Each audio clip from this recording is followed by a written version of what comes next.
big warm welcome or welcome back to my channel. I hope that you're all doing well. So if you have been subscribed to my channel for a while, or if you've watched quite a few of my videos, you may have seen my very first video, which was my top 10 tips for writing a personal statement. Now, a couple of things about this video: the quality was awful. It was my first ever video. I had no idea what I was saying. And yeah, there's a few things that I just kind of wanted to add to that video. So I thought I'm going to recreate it. I've been saying it for a while, but things have got in the way. But I am today recreating the top 10 tips for personal statement writing. We've got better quality filming. We've just got a better video overall. And I've got a few more things that I want to talk about. So yeah, without further ado, I'm going to stop waffling and let's get into today's video. So I've got a little notepad. As always, I like to have my notes so that I am giving you guys informative information. I'm going to go through 10 tips, explain a little bit about each of them, and yeah, we are going to write our personal statements to the top level that we can. So number one is to start as you mean to go on. Now basically what I mean by this is your first sentence or your first opening line can say a lot about the rest of your personal statement. If you are opening up your personal statement with spelling mistakes, with incorrect punctuation and grammar, with incorrect terminology, it doesn't say a lot about the rest of your personal statement. So you want to start off as you mean to go on. You want to make sure that your spelling is tip top, not just in that first sentence but throughout your personal statement. But what I'm saying is that first sentence is that opening to the rest of your personal statement, and sometimes can be the deciding factor whether your personal statement is actually read or not. Now there's a couple of ways that you can start off your personal statement. There are two most popular ones, I would say. One of those is direct quotation. This isn't for me. I mean, it's for a lot of other people, and I've read a lot of personal statements where this works really, really well.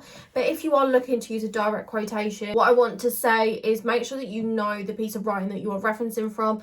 Make sure you haven't just searched up a random article on the internet and have quoted from it. Your best bets are quoting from some books. I'll mention some good books later on, but quoting from books that you've actually read, and you know, a sentence that has actually resonated with you, putting that in, that can have a lot of meaning and power behind it. But if you just randomly nitpicked a sentence out from God knows where, that doesn't have a lot of meaning in, and it kind of dwindles down the meaning of putting a direct quotation. So the other way to start off your personal statement is with the short and snappy statement. That is what I used at the start of mine. So I see a lot of personal statements that say, I want to be a midwife because. Now this is great, but I think we can expand on that and we can use better terminology to kind of make it sound more academic. What I would recommend is starting off with a statement such as midwives are, midwives do, just so that you can start off by showing that you understand the role of midwife. Now you don't want this to be something really lengthy. You have 4,000 words or 47 lines. Whatever you reach first, that is your limit on your personal statement. It may seem like a lot, but trust me, it is not. So you do not want to be wasting time on your introduction. So in summary, for tip number one, make sure that your grammar, punctuation, spelling is on point, and choose which way you want to start off, either a direct quotation, a snappy sentence, or something else. Number two is to use correct terminology and key words. So using correct terminology shows your knowledge, shows academia.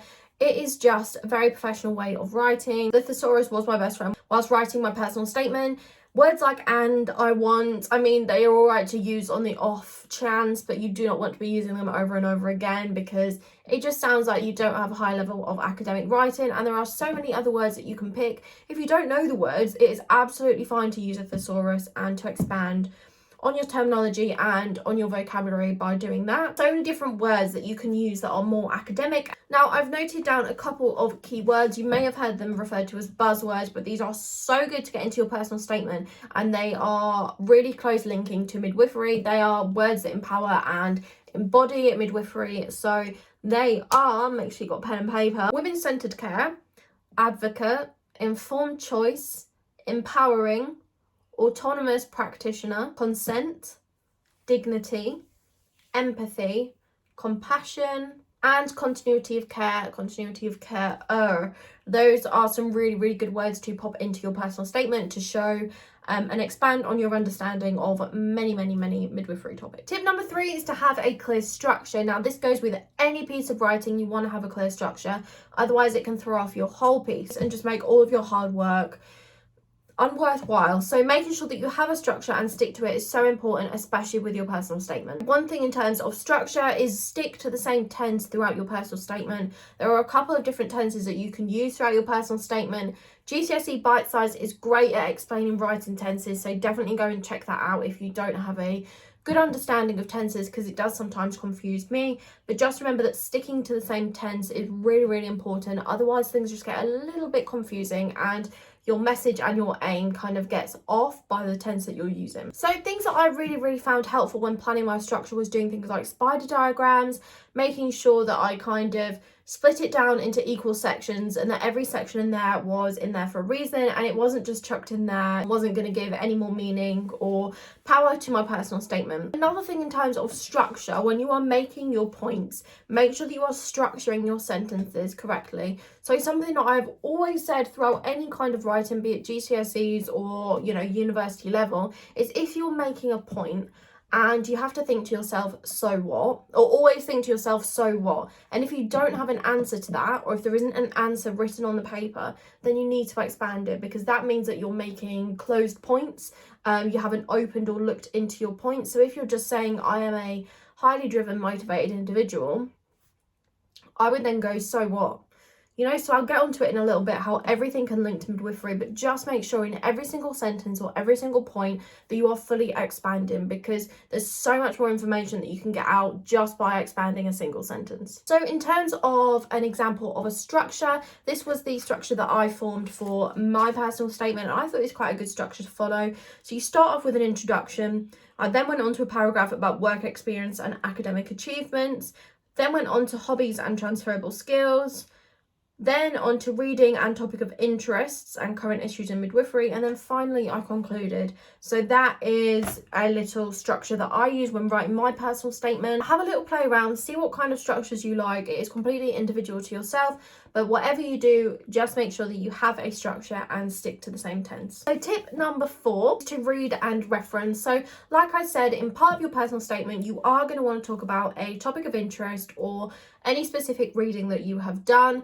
On the first point, please make sure that you have done some form of reading. You don't have to read pages and pages, but it is definitely in your best interest keeping up to date with relevant midwifery topics and documentation, in addition to maybe reading 1 or 2 books, just to help your understanding as well as to really show off your learning in your personal statement. So when you're talking about your specialist topic, you can use quotations and statistics to show that you've really understood what that piece of text is telling you. When I say read and reference, I've said this a few times, but do not reference to One Born Every Minute or Call the Midwife.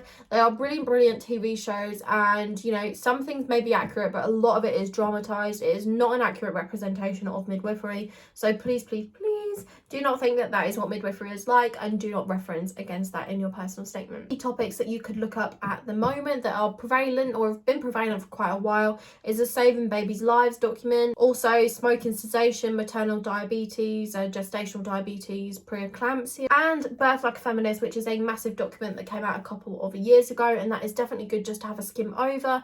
Have a look at the main topics in there, of which continuity of carer is one of them. So make sure that you're familiar with what these terms kind of mean. And then some specialist topics that you could kind of look up and have a read about and kind of form your own opinions are things like delayed cord clamping, skin to skin, vaginal birth after cesarean section, maternal mental health, and things like home births.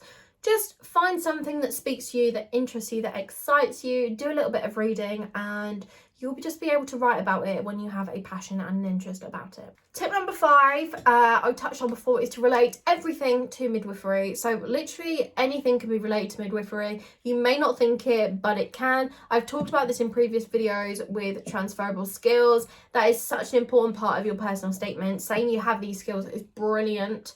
But like I said before, ask yourself, so what? Link it back to midwifery and you will have a complete, powerful sentence. For example, if you're telling me that you're highly motivated, so what? I'm highly motivated, which would encourage me to complete all my workload and stay up to date with my tasks from both university and practice placement. Boom, you have a well-written sentence. Just expand.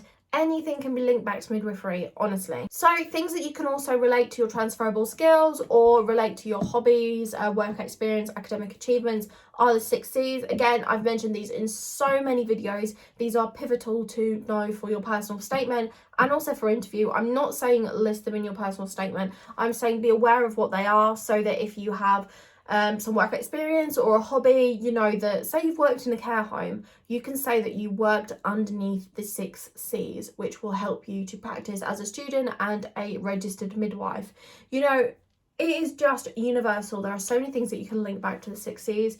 Now, if you don't already know, the 6 C's are competence, courage, compassion, communication, commitment, and care.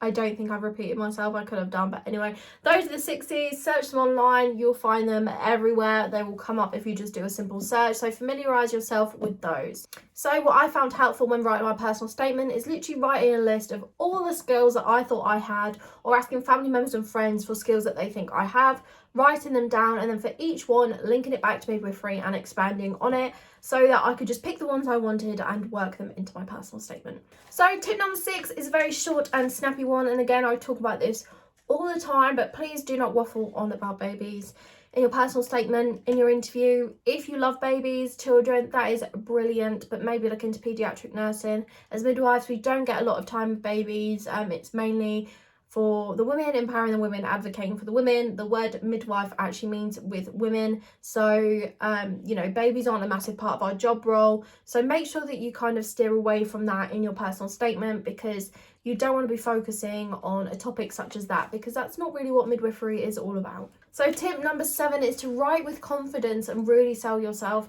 I know it feels awkward and out of character to, you know, really sell yourself and really literally be talking about why people should want you in a piece of text. It is such a weird concept, but you have to write with confidence and you do have to sell yourself. If at any point in your life you need to sell yourself, your application for university is that time. So just put your passion onto paper. If you're passionate about midwifery, which I know 99% of the people that apply for midwifery are, you can draw on that passion and just put it into paper, and honestly your passion will come through in your personal statement. So writing about your hobbies and non-academic achievements and interests is a really important part, because it shows you as a person, which just helps you sell yourself more. The lecturers want to know what you're like as a person and get a notion for your personality, as well as knowing about all your achievements and experience.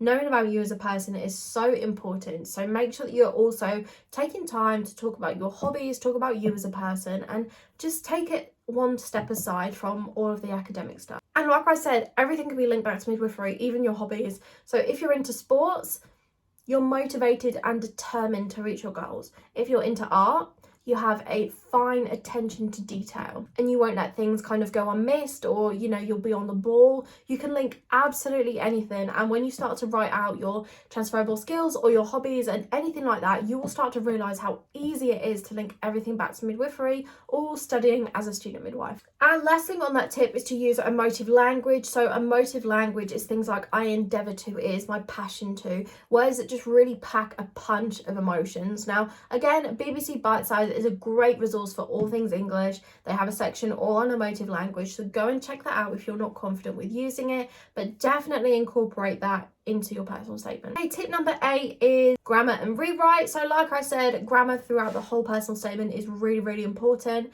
Using platforms like Grammarly, which I use quite a lot, is really handy if you're not the best at punctuation and grammar, and just making sure that you're using capital letters, you're using commas, you're using semicolons, you're using appropriate terminology in appropriate places. You're not just whacking in all of these words willy-nilly. So yeah, just making sure that your spelling, punctuation and grammar is tip-top is really important, and also getting people to read over it.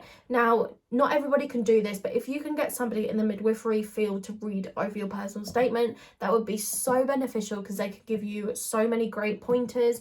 I've always said, send your personal statements over to me. Might take me a little bit to reply, so if you need to submit it in like a week, maybe not, but if you have a bit more time, send it over to myself. I'll give it a read and I'll give you some feedback. Obviously I'm not an expert in writing personal statements, but it's just helpful to have somebody have a little read over and give you some feedback, because they may give you points that you haven't actually actually thought about. So definitely consider getting somebody else to give it a read over, and don't be afraid of having to draft and draft and draft again. I had about 10 drafts of my personal statement before I submitted the final one. So get used to writing and rewriting until you find your perfect personal statement.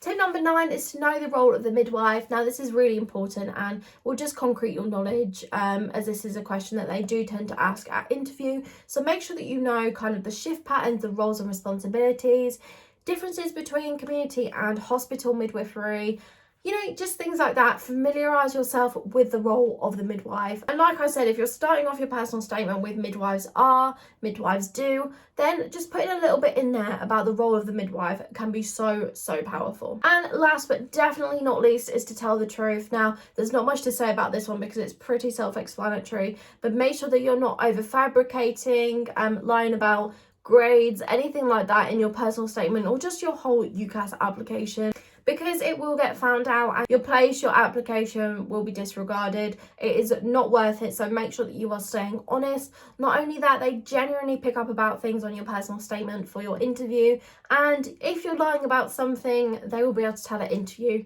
So just make sure that you are completely, wholeheartedly 100% truthful with your personal statement. So I hope that those 10 tips will help you write an absolutely amazing personal statement. I am sure that they will. If you did enjoy this video, if you found it helpful, please do give it a big thumbs up. I would really appreciate that. Also, leave your comment below. Let me know any future video ideas that you want to see, or just say hey. Love to hear from you guys. And last but not least, if you are not already, please do not forget to click on that subscribe button and click on the little bell next to it, which will notify you whenever I upload. And with that, thank you very much, each and every one of you, for watching this video. I truly appreciate every single one of you taking the time to watch my videos. It means the world to me. So anyway, I will see you in the next one. Have a lovely evening, morning, whenever you're watching this. Take care. Bye, guys.